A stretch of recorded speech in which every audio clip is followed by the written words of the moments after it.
François Chollet is a cognitive scientist and AI researcher who works for Google.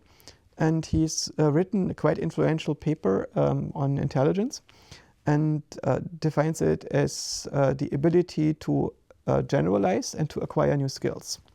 And he has developed a benchmark that is quite famous for not being easily solvable by the existing algorithms, despite being somewhat solvable by people. He argues it can be solved by small children, but some of the tasks are quite tricky.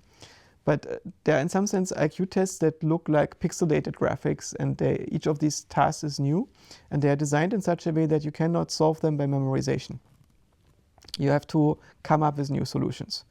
Of course, in principle, maybe you can come up with a way to train your system by overtrain on a space of similar problems and essentially solve it by memorization. But this is not how you should do it, right? So you should do it in the same way as humans do it if you do it properly.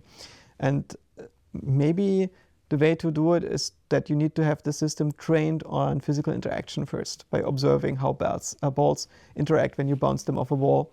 And there are some tasks like this where you basically have some pixel arrangement that makes sense when you interpret them as a ball bouncing off a wall. Mm-hmm. Right? And when you translate this pixel array into a form that the LLM can access, then the LLM might not be able to make sense of it. It's also what we observe in the video model, that, for instance, they don't generalize in the same way in terms of temporal stability as humans do. If you, for instance, in Sora, which famous video model that was released by OpenAI, you can, there is a video of a cat that is waking up its owner, and it's very beautiful. And the first 2 times that you look at this short loop, it looks very impressive and basically nothing wrong with it.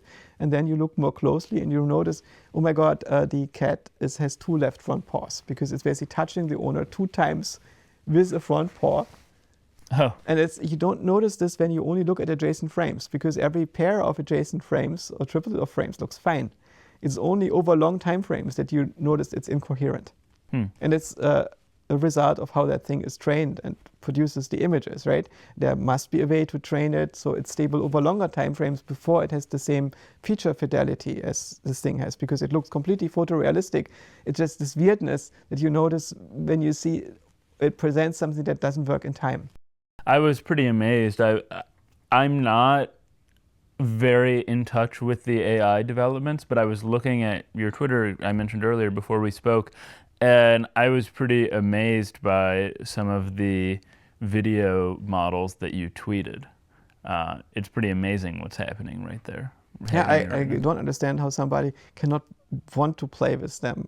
It's so fascinating what's happening. It's really mind-blowing. I feel that at the moment there is some kind of exhaustion. People feel that there is a plateau, but I suspect that much of the plateau is caused by our inability to get excited anymore, because so much has been happening in the last few years. Mm-hmm. So basically every week when I look, it's tremendous what kind of progress is happening on so many fronts. And of course there is going to be another thing. These advances are expensive.